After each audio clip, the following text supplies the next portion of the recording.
同学们，大家好，我是李延寻。今天我们将学习唐三彩，我们将了解唐三彩的起源和工艺特点，以及它所反映的包罗万象的大唐文化。我们还将了解唐三彩的制作过程，其中包括了成型、配釉、施釉、烧制等一系列工艺。最后也请大家欣赏一些近年来我对唐代三彩艺术的重新理解和再创作的作品。The Tang dynasty was one of the most brilliant in Chinese history. The empire was strong and prosperous, and as the country flourished, its culture touched hitherto unknown peaks. The influence of Tang was widespread, reaching from the borders of Korea well into Central Asia. Enjoying extensive trade with far distant countries, China drew from all the artistic sources with which it came into contact, and assimilated and syncretized these exotic styles in an inimitable manner. The climate of prosperity, which pervaded every aspect of Tang life, is abundantly evident in Tang ceramics. These wares are charged with vitality, their decoration jubilant, their forms fairly bursting with enthusiasm. Among them, tricolor glazed potteries were most remarkable and spectacular. 唐三彩是一种彩釉陶器，一般有白釉、绿釉、黄釉、褐釉以及蓝釉等，既有单色又有多彩。它以不同的配色和组合方式装饰在器物上，在烧制过程中自然流淌，产生出绚丽天成的艺术风格。唐三彩是杰出的文化符号和代表，在以素四瓷为主流审美的隋唐时期一枝独秀，生动地再现了唐代万国来朝的繁华景象，为我们了解这段中国历史上的黄金时期打开了一扇迷人的窗户。唐三彩陶器釉料中含有大量的铅，以铅作为溶剂，能够降低釉料中的熔温度，使釉料在800度左右的煅烧温度中就能够充分的熔融，同时也使釉面平整光亮，各种金属氧化物发出艳丽的色彩。由于铅釉的流动性极大，在烧制过程中受到了重力的影响而自然流淌，各色相互交融，形成独具魅力的艺术语言，成就了中国陶瓷史上又一个高峰。During Tang, it was customary to bury the deceased in an elaborate fashion, so tricolor glazed potteries, as common burial objects, developed quickly. Tricolor glazed potteries came in rich forms which mainly fell into 3 categories: figures, animals, and all kinds of living implements. The figures included noblewomen, men and women, warriors, civil officials, foreigners, and heavenly kings' figurines, etc. Animals included horses, camels, donkeys, cattle, sheep, dogs, etc. Living utensils included houses, warehouses, carriages, ox carts, etc. In short, tricolor glazed potteries was a kaleidoscope of the Tang dynasty society. This lady figurine has a plump face, her delicate eyes slightly narrowed and her jaw slightly raised, looking up at a beautiful angle. Her red lips part and her sweet smile seems to be full of joy in life and expectation for a better future. She stands in an elegant manner and her graceful figure is in a long dress.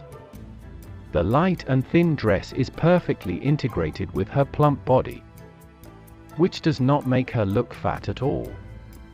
The natural and smooth silk texture and graceful curves of the dresses fully reflects the soft beauty, dignity, restrained manner, elegance and nobility of women in the Tang dynasty. What is special about this lady figurine is that she has a cute dog lying prone at her feet, which is very rare among pottery figurines. The female figurine is in a sitting posture with round face and a plump figure. The folds of her clothing are natural and smooth. She has her right leg resting on the left knee, looking relaxed and comfortable. As pets, dogs were quite popular in the Tang dynasty. Pet dogs could be seen in famous paintings of the Tang dynasty, such as a portrayal of beautiful ladies with Zanhua and a painting of ladies at entertainment of Tang. In addition, there are many lyrics describing dogs in poems of the Tang dynasty. I hear the distant baying of dog, amid the waters murmuring around.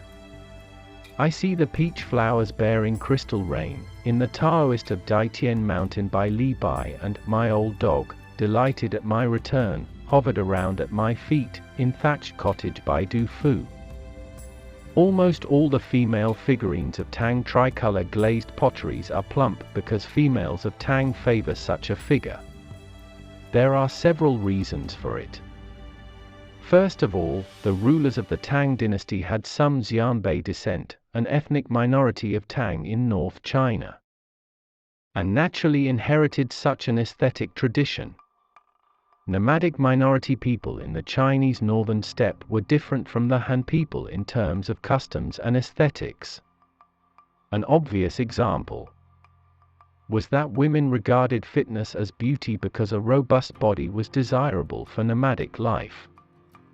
Secondly, Buddhism was greatly developed in the Tang dynasty, especially in the Wu Zetian period.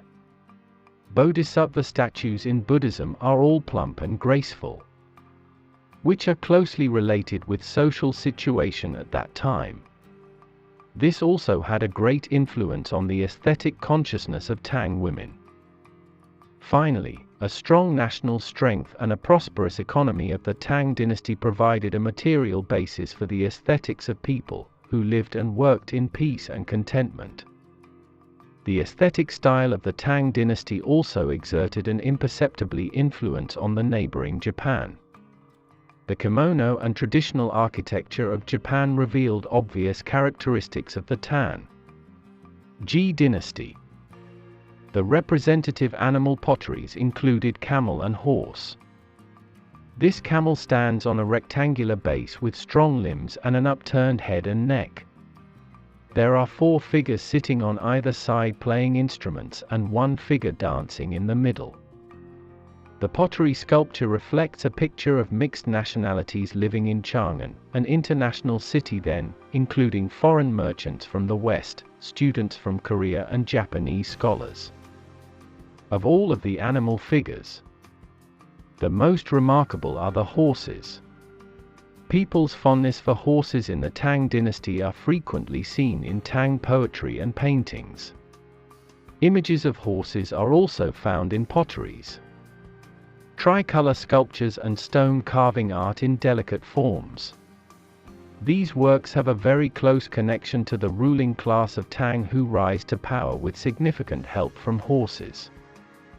Ceramicists sculpted these spirited animals with rather small heads and long necks, bulging eyes, protruding brow ridges, large nostrils, exposed teeth, broad chests, round shoulders, long legs, and short tails. They all seem so strong and lifelike that one can almost see the blood flowing through their veins. Living utensils also come in various forms that reflect social practices and customs of Tang. The process for making the wares is complex. First of all, clay must be sorted, ground, refined, deposited and dried before it is formed. The coloring agents are minerals that contain metal elements like copper, iron, cobalt or manganese. The pottery should be fired twice. Green wares are fired at a temperature between 1000 to 1100 centigrade for the first firing, and then they are colored before the second firing between 850 to 950 centigrade. After glaze is fired, figures should be decorated on their faces that are not glazed. Eyebrow, lips and hair need to be painted. Tricolor glazed pottery of Tang has made great contributions to the later generations in ceramic craft. A variety of low-fired color glazed porcelains since the Song dynasty are mostly developed on Th. basis of the tricolor wares of Tang. Tricolor potteries of Tang, with its gorgeous and mottled colors, exquisite sculptural skills and all-embracing themes, perfectly illustrates the atmosphere of a supreme Tang dynasty. And a precious treasure of Chinese art. 唐代彩釉陶不仅在当时作为商品贸易流通向世界，影响世界。上世纪初，唐三彩在埋葬了许多年以后，再度出土面世，并重新回归到了世人的视线。其艺术性征服了全世界，成为了一个人类共同的文明。